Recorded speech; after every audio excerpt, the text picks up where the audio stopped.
Good morning, grade 10s. This is your second lesson on measurement, surface area and volume, and today we're looking at scaling factors. So if you remember by our previous lesson, we talked about a scale factor of K. We're going to look at what happens when we increase the dimensions of our three-dimensional shapes. This is what your worksheet looks like.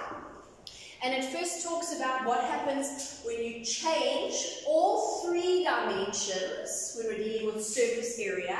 They change all three dimensions by a scale factor of K. And if you can think back to that cylinder, our cylinder had a surface area of 2200 pi centimeters squared. And when we increase it by a scale factor, we just said times K squared. Where do we get the K squared from? It's because surface area is a 2D shape. So it would only be K squared. But remember, for surface area, this only works if all three dimensions are multiplied by the scale factor. It works very differently if only two of the dimensions were multiplied by the scale factor, or one dimension.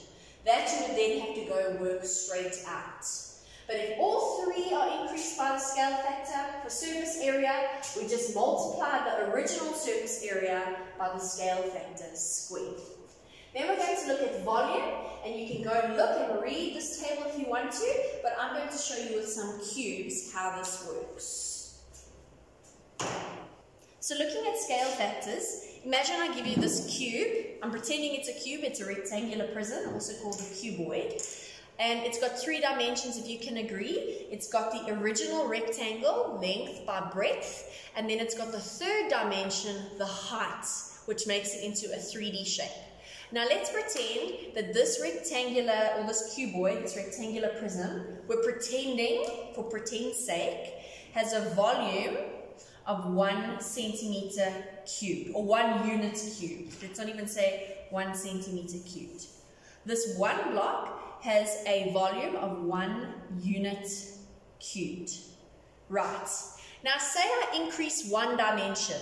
Now remember, our dimensions are our length, our breadth, and then our third dimension over here, the height, going upward. So if I increase one dimension, I'm either just going to increase the length, or I'm going to increase the breadth, or I'm going to increase the height. So this is what one dimension does. So I'm going to increase one of the dimensions, and I'm just going to choose the length. So there's my one dimension increased. What is the volume now of this new shape? If this has a volume of 1 unit cubed, do you agree that this new shape is going to have a volume of 2 units cubed? Okay? So that's increasing one dimension. If I increase 2 dimensions, let's see what happens. So I've increased the length, now I'm going to increase the second dimension, and I'm going to increase the breadth. What is the new volume going to be here? If this has 1 unit cubed, this new volume is going to have 4 units cubed. And lastly, if I increase all three dimensions by the same scale factor, because I'm using the same block, that would mean that I must now increase the height. So I'm adding a block onto each of these.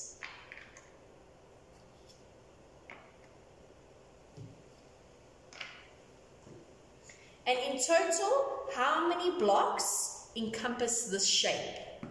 This 3D shape that I've increased all three dimensions. I've increased the length, I've increased the breadth, and I've increased the height. Do you agree that this has a volume of 8 units cubed? Because there are 8 little blocks here. So that's how our scaling factor works when we're dealing with volume. So, our original had a volume of 1 unit cubed. Then if we increased one dimension, it went up to 2. We increased 2 dimensions, it went up to 4. And we increased 3 dimensions, it went up to 8. What on earth is happening? Yes, each time I'm multiplying by 2. So this is interesting. If I multiply this by 2, if I multiply this by 2, and I multiply this by 2 over here, from the original, if I increased all 3 dimensions, do you see that I'm going to multiply by 2 cubed? Because 2 times 2 times 2 is 2 cubed. So all 3 dimensions, I get 2 cubed. So 1 times 2 cubed, and I know 2 cubed is 8, gives me 8 units cubed. If I only increased 2 dimensions, so from 1 to 2 dimensions, do you see that I multiplied by 2 squared? Because 2 times 2 is 2 squared. And what's 1 times 2 squared? 4. And then lastly, when I increased only 1 dimension, I just multiplied by 2 to the power of 1. So every time I increase a dimension, I multiply to the power of how many dimensions I increased. So when I increased 1 dimension, my power was 1. When I increased 2 dimensions, my power was 2. And when I increased 3 dimensions, my power was 3.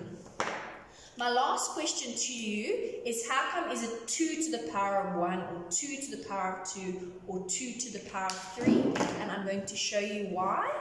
It's simply because in my experiment that I just showed you, I doubled all my dimensions.